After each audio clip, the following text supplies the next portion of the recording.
Hey everyone, welcome back to Crypto Cash. Thank you so much for joining me here. Hope you're having a fantastic day. Taking a quick look here again at Solana, seeing what's going on. Wow, we had a bit of a breakdown here, folks. Well, wonder why this happened. Yeah, Bitcoin had a pretty bad day, pulled back by a good 5% overnight when Asian markets opened, and Solana has been responding very poorly to that. Went down about 8 to 9% total. So we're going to see if this recovery here, this little relief rally, so to speak, is absolutely something that we can trust, or if it's just kind of faking us out here and it's going to pull back even further.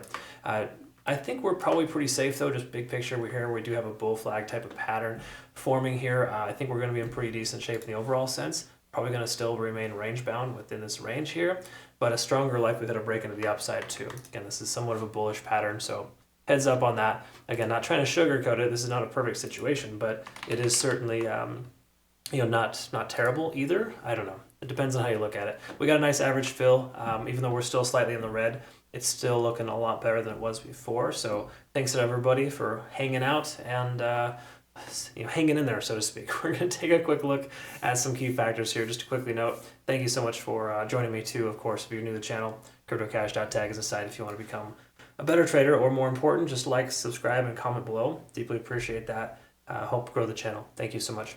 So future reference here, we've talked about this previously, but 190 to 195, still a heavy concentration of short liquidation levels. Every potential long liquidation has been triggered, okay? So there's very few longs minus those who just took a long at the low, the 168 mark. Minus those, there's really nothing left on the charts. So simply to state, there's no reason and no merit for the price action to go much lower as far as liquidation is concerned, because the whales have nothing. There's nothing left, right? So they've taken everything that's possibly there. So again, if you got liquidated, sorry to hear that. That's a bummer. We didn't, of course. It was close. Don't get wrong, but we used low leverage, low position sizing. When you use low leverage, your likelihood of liquidation is much lower. Okay, so again, less leverage you use, less liquidation potential. That is much further away, the trigger, okay? So anyways, friendly advice, please use low leverage if you're going to be trading markets right now. The next 2 weeks are going to be, I don't want to say hell on wheels. I've got to figure out a good analogy for it, but it's just going to be complete nonsense, as we've already seen here so far, just how weird the market has been trading. Specifically Bitcoin, everything else is kind of responding poorly to that. Keep in mind, Bitcoin dominance is very, very high right now, so that has a lot to do with it. So until that starts to change, we're going to see some altcoins continue to bleed. For the most part, we're just going to continue to see red in the market. I mean, 90%, probably 95% of the market's red today. So let's look at Solana. Daily time frame, we're above all moving averages minus the 20. We've known that, but that 20-day SMA is hanging out right there at 0.5 fib level. We've talked about this previously, 186, 187. That's a strong potential resistance level for us. The last 3 days, it's had difficulty getting through that range. We can also see that we're treading water here at 50 on the RSI, but money flow index is still high. Keep in mind, daily time frame not the best gauge for that, but we can specify that RSI and money flow index being above 50 is generally a good sign. But we're testing that right now, so that's not fantastic.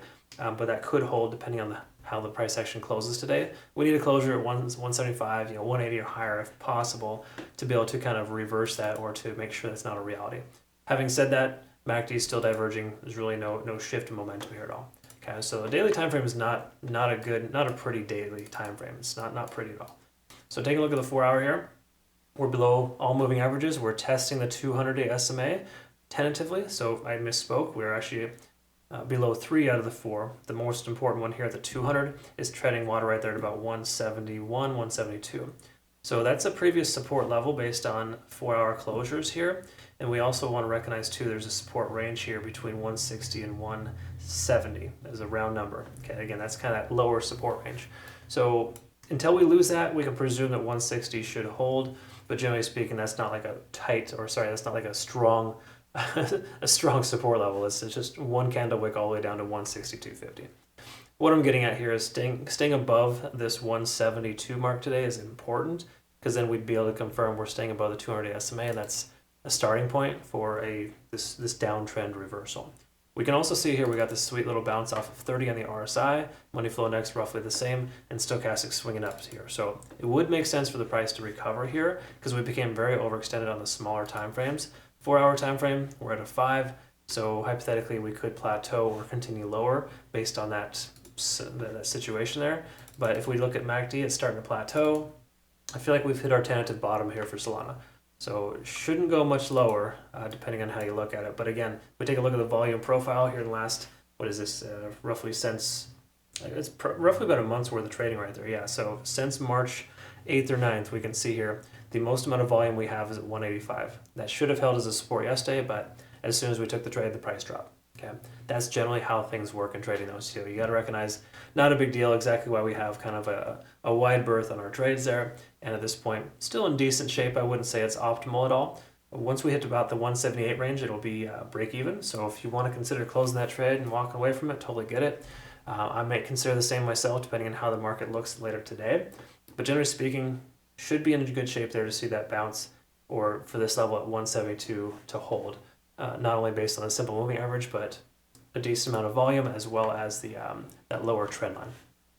Okay, so let's take a quick look at the hourly and just confirm here. There's nothing really beneficial here at all regarding the cloud. It's still fully bearish. Okay, so what we need in order to shift that momentum is to obviously get the price action to go sideways for some time and up. That'll invalidate this this downtrend, so to speak.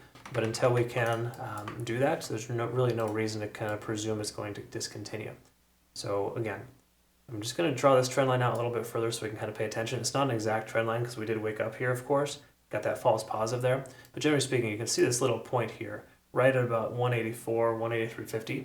We had this little inception place where we're supposed to get a bounce, price was supposed to recover, and it just continued lower. So generally speaking, until we can establish higher highs, and just break above this trend line, better yet, break above the cloud, we don't really have a consideration to take a long position. So if you took a long at 170, I was a little bit on the risky side, folks. You may want to consider securing profits just to be on the safe side, or adjust your stop loss higher, because there's really no guarantees right now. In Bitcoin, I mean, everything is on a razor's edge right now. Bitcoin goes up, everything shoots up.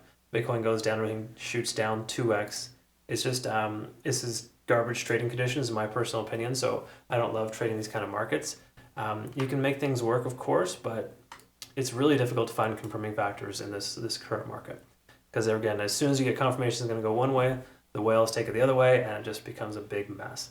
So again, all the more reason is to be careful, pump the brakes. It's okay if you know, over the next couple of weeks we have less trades, or you take less trades in general, because again, the market is not giving a lot of opportunity, at least good opportunity that you should be able to trade confidently. So anyways, enough about that. I hope you learned something here today. Comment below if you did. Like, subscribe, comment. Deeply appreciate that as well.